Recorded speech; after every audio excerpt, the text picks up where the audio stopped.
God is good all the time God is good. मित्र हो, पवित्र शास्त्रात प्रभू येशूने मेलेले लोकांविषयी म्हटले आहे. लूक चॅप्टर 9 वर्स 59 आणि 60 पहा. प्रभू येशूने दुसऱ्या एकाला म्हटले, माझ्या मागे ये. परंतु तो म्हणाला, प्रभूजी, पहिल्याने मला माझ्या बापाला पुरवायला जाऊ द्या. प्रभू येशू त्याला म्हणाला, मेलेल्यांना आपल्या मेलेल्यांस पुरू दे. तू जाऊन देवाच्या राज्याची घोषणा कर. तसेच चॅप्टर 24 वर्स 5 पहा. तेव्हा भयभीत होऊन त्यांनी आपली तोंडे जमिनीकडे केली असता ते त्यांना म्हणाले, तुम्ही जिवंताचा शोध मेलेल्यांमध्ये का करता? मित्र हो, आता हे मेलेले लोक कोण आहेत? पहिला करंथी चॅप्टर 6 वर्स 9 आणि 10 पहा. अनीतिमान माणसांना देवाच्या राज्याचे वतन मिळणार नाही हे तुम्हाला ठाऊक नाही काय? फसू नका. जार कर्मी, मूर्तीपूजक म्हणजे अन्य देवांची पूजा करणारे, व्यभिचारी, स्त्रीसारखा संभोग देणारे, पुरुष संभोग घेणारे म्हणजे जे पुरुष समलिंगी संबंधास तयार होतात, आपण ज्यांना पुरुष वेश्या म्हणतो, चोर, लोभी, मद्यपी, चहाड म्हणजे लावालाव्या करत फिरणारे व वित्तहरण करणारे म्हणजे निंदा करणारे ह्यांना देवाच्या राज्याचे वतन मिळणार नाही. प्रकटीकरण चॅप्टर 21 वर्स 8 पहा. परंतु भेकड म्हणजे भित्रे, जे प्रभू येशू ख्रिस्ताचा स्वीकार सर्वांसमोर करण्यास भिणारे. भेकड लोकांविषयी प्रभू येशू ख्रिस्ताने म्हटले आहे, मी तुम्हाला सांगतो, जो कोणी मला मनुष्यांसमोर पत्कारतो त्याला मनुष्याचा पुत्रही देवाच्या दूतांसमोर पत्कारील. परंतु जो मला मनुष्यांसमोर नाकारतो तो देवाच्या दूतांसमोर नाकारला जाईल. प्रभू येशूवर विश्वास न ठेवणारे, अमंगळ, खून करणारे, जार कर्मी, चेटकी म्हणजे जादूटोणा करणारे, मूर्तीपूजक म्हणजे अन्य देवांची पूजा करणारे. मित्र हो, मूर्तीपूजा म्हणजे काय ह्याविषयी पवित्र शास्त्रात लिहिलेलं आहे. तुम्ही मूर्तीपासून देवाकडे कसे वळलात म्हणजे तुम्ही अन्य देवांपासून जिवंत देवाकडे कसे वळलात. म्हणून मूर्तीपूजक ह्याचा अर्थ अन्य देवांची पूजा करणे व सर्व लबाड माणसे ह्यांच्या वाट्यास अग्नीचे व गंधकाचे सरोवर येईल, हेच ते दुसरे मरण आहे. प्रकटीकरण चॅप्टर 22 वर्स 15 पहा. कुत्रे, चेटकी, जारकर्मी, खून करणारे, मूर्तीपूजक, लबाडीची आवड धरणारे व लबाडी करणारे सर्व लोक बाहेर राहतील. मित्र हो, पवित्र शास्त्रात कुत्रे आणि डुक्कर हा शब्द वापरला गेला आहे. मत्तई चॅप्टर 7 वर्स 6 पहा. जे पवित्र ते कुत्र्यांना घालू नका आणि आपली मोती डुकरांपुढे टाकू नका. टाकाल तर ती कदाचित आपल्या पायाखाली ते तुडवतील व उलटून तुम्हास फाडतील. फिलिप्पेकरास चॅप्टर 3 वर्स 2 पहा. त्या कुत्र्यांविषयी सावध असा, त्या दुष्कर्म्याविषयी सावध असा, केवळ दैहिक सुनता झालेल्या लोकांविषयी सावध असा. नंतर येशू तेथून निघून सोर व सिदोन ह्या भागात गेला आणि पहा, त्या भागातील एक कनानी बाई, ती बाई हेलणी असून सुरफोनुकी जातीची होती. तिने प्रभू येशूला विनंती केली की माझ्या मुलीतून भूत काढा.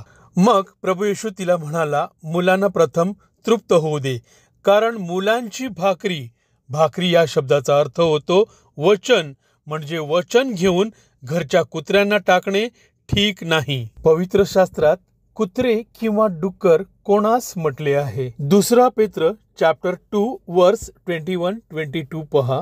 कारण नीतिमत्वाचा मार्ग समजून आल्यानंतर आपणास दिलेल्या पवित्र आज्ञेकडे पाठ फिरविणे ह्यापेक्षा तो न समजणे ते त्यांच्यासाठी बरे होते. आपल्या ओकारीकडे परतलेले कुत्रे व अंग धुतल्यानंतर गाळात लोळण्यासाठी परतलेली डुकरीण अशी जी खरी म्हण आहे, तिच्यासारखी त्यांची गत झाली आहे.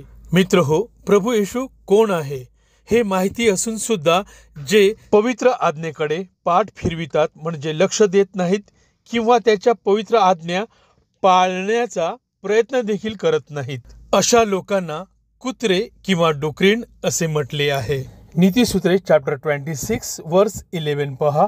जो मूर्ख आपला मूर्खपणा पुन्हा पुन्हा करतो तो आपल्या ओकारीकडे परतणाऱ्या कुत्र्यासारखा होय. मित्र हो, या वचनांकडे जरा लक्ष द्या. निनवेचे लोक न्यायकाळी म्हणजे न्यायाच्या दिवशी ह्या पिढीबरोबर उभे राहून हिला म्हणजे ह्या पिढीला दोषी ठरवतील, कारण निनवेच्या लोकांजवळ प्रभू येशू ख्रिस्ताची जिवंत वचने नव्हती. तरी त्यांनी योनाच्या उपदेशावरून पश्चाताप केला आणि पहा, योनापेक्षा थोर असा एक म्हणजे प्रभू येशू येथे आहे. दक्षिणेकडची राणी न्यायकाळी म्हणजे न्यायाच्या दिवशी ह्या पिढीबरोबर उठून हिला म्हणजे ह्या पिढीला दोषी ठरविल, कारण तिच्याजवळ प्रभू येशू ख्रिस्ताची वचने नव्हती.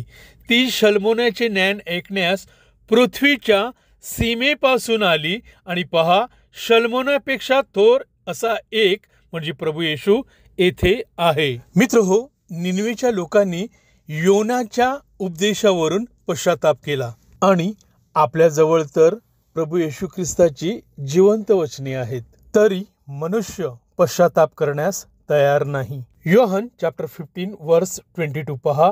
मी म्हणजे प्रभू येशू आलो नसतो व त्यांच्या बरोबर बोललो नसतो तर त्यांच्याकडे पाप नसते, परंतु आता त्यांना आपल्या पापाविषयी निमित्त सांगता येत नाही. ज्यांचे शौर्य द्राक्षरस पिण्यात आणि ज्यांची बहादुरी मद्य मिसळण्यात आणि जे लाच घेऊन दुष्कर्म करणाऱ्यास निर्दोषी ठरवतात व नीतिमानाच्या निर्दोषीपणाची हानी करतात, जे पहाटे उठून मद्याच्या पाठीस लागतात, जे अपरात्रीपर्यंत द्राक्षरस पिऊन धुंद होतात.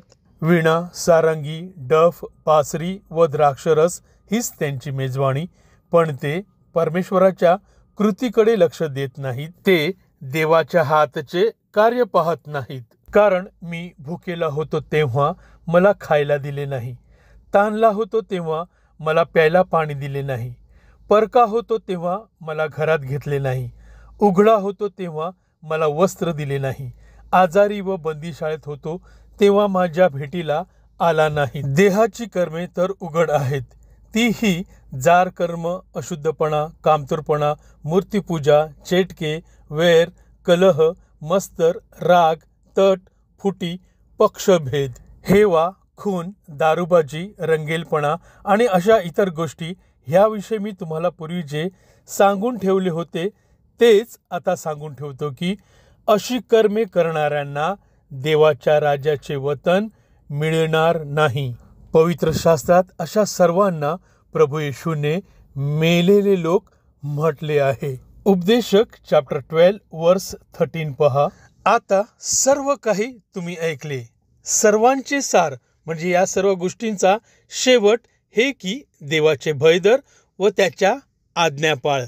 मनुष्य कर्तव्य काय ते एवढेच आहे.